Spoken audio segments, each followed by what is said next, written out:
you've been into VR and the crazy things that VR has to offer, then you might know how it can become our new phones. Making a new VR headset is like making a balanced character for a game. If you make it too big and heavy, then it's harder for the viewer to move around freely. But if you make it too light, then you'd be taking away things from the headset. There are FOV, also known as field of view, frame rate, pixel count, brightness, eye comfort, and etc. If you're planning to get into the VR world, then most people, even I, would recommend the Quest 2. It's an overall good starter for people that are interested in VR, but once you've gotten bored with the Quest 2 and the meta platforms, with its games and entertainment ability, of course, most VR veterans switch over to PC VR, with its ability to outshine the Quest 2 and most likely the upcoming Quest 3. I believe that most PC VR users use the Valve Index, but it also has its problem. The Quest 2 and 3 cost around $300 to $500. On the other hand, the Valve Index costs around $1,000. So, most people are excited about this new PC VR headset that is coming out called Big Screen Beyond. As far as I know, it's the first small, light, and actually good PC VR headset. This is off the script, but it's really good. It's really good. Though, it only has around a 90-degree field of view, great screen, and so on. But the only main problem is that you have to scan your face so it can fit perfectly on your face, giving you maximum comfort at the cost of shareability. Though the Quest 2 is best for a charge and play experience.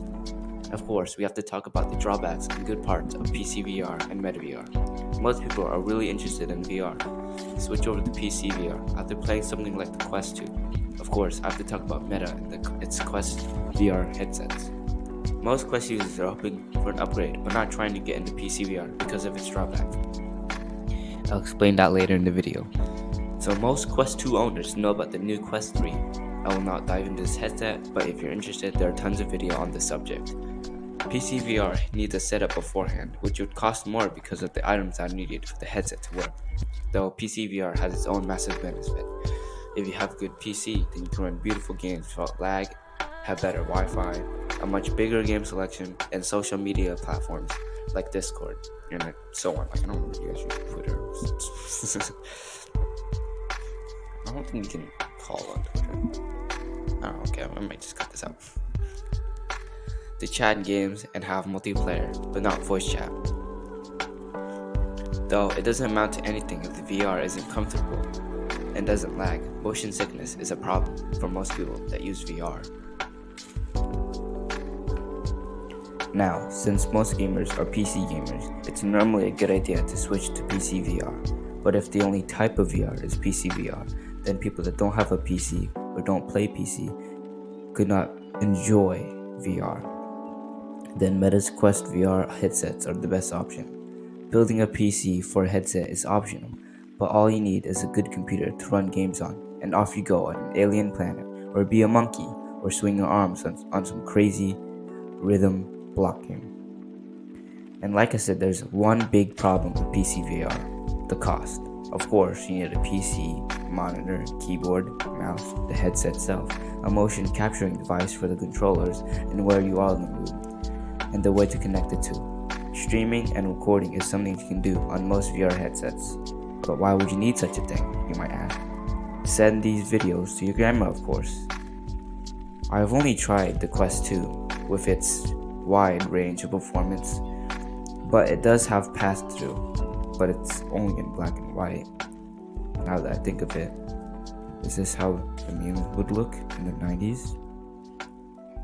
Now that technology has improved greatly with new solids, cars, shoes, and strange filtering devices, and things that I don't know about, camera and screen resolution has also improved. With pass-through has color now. If you really want to be immersed in the VR world, then you can get an actual rig like Ready Player One, where you can walk, run, feel things from pain from a sword to raindrops from the sky. I'm not an expert on the world of VR, but all you need to know is that the world of VR isn't too far. Now, I need to talk about AR.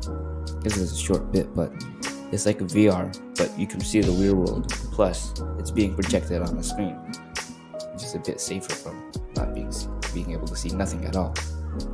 The only thing that is different is that you can't fully get into VR. AR is VR, but without immersion. This is the end of the video. I love VR and PC games, so PC VR is something that I love. This is a video, it's my opinion, and should be taken as a grain of salt. I did not research any of this, and just know stuff from my interest on this subject. See ya.